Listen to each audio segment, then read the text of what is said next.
नमस्कार, मैं डॉक्टर कंचन सिंह भारत होम्योपैथी में आप सभी का स्वागत करती हूँ। और आज के इस वीडियो में मैं आप सभी से बात करने वाली हूँ कि सर्जरी के बाद कब आप एक्सरसाइज कर सकते हैं। तो चलिए वीडियो को स्टार्ट करते हैं।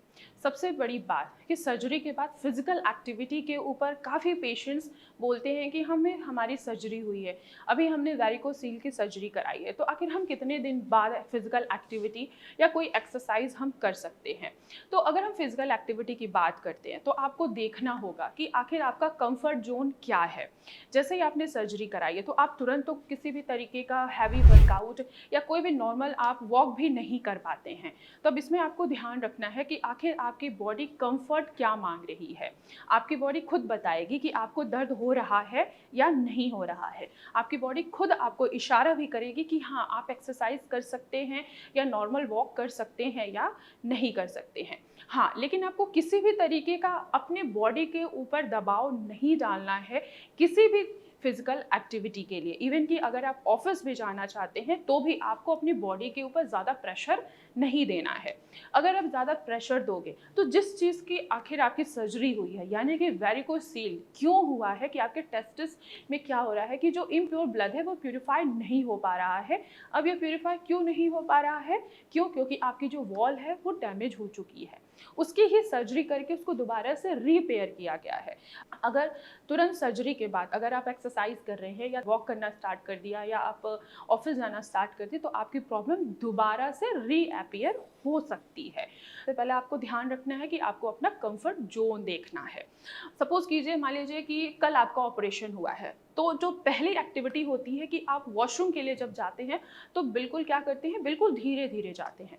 धीरे धीरे आप अपना सारा काम करना स्टार्ट करते हैं, धीरे धीरे आप वॉक करना स्टार्ट करते हैं और धीरे धीरे ही आप ऑफिस भी जाना स्टार्ट करते हैं।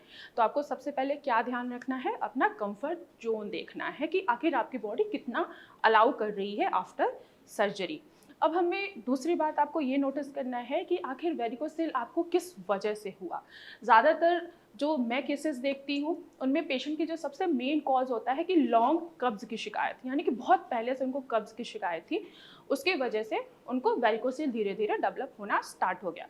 जब आपने सर्जरी कराई तो आपको सबसे पहले ये ध्यान रखना है कि आपको कब्ज की शिकायत तो नहीं हो रही है या पेट से रिलेटेड कोई प्रॉब्लम तो नहीं आ रही है।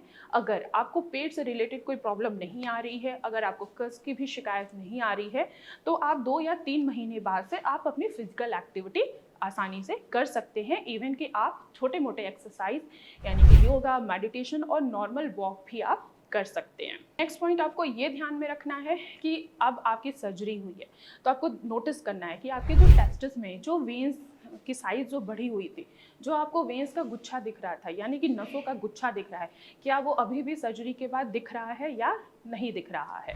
अगर सर्जरी के बाद ये नसों का गुच्छा नहीं दिखाई देता है तो आप वर्कआउट कर सकते हैं, नॉर्मल एक्सरसाइज भी कर सकते हैं। लेकिन इसमें भी आपको एक बात ध्यान रखना है कि आपको सपोर्टर ज़रूर यूज़ करना है। अगर आप विदाउट सपोर्टर दोबारा एक्सरसाइज करते हैं तो आपका वेरिकोसिल दोबारा से रीअकर हो सकता है। नेक्स्ट आपको एक बात का और ध्यान रखना है कि आपकी डाइट बिल्कुल सर्जरी में जो आपको बताई जाती है कि बिल्कुल लाइट डाइट लेनी है, आपको हैवी फास्ट फूड नहीं कंज्यूम करना है, ना ही आपको तेल मसाले वाली चीज़ें खानी है। आपको क्या करनी है, बिल्कुल लाइट डाइट ही लेनी है। अगर आप सर्जरी के तुरंत बाद अगर आप हैवी मील लेना स्टार्ट करते हैं तो भी आपकी प्रॉब्लम बढ़ सकती है।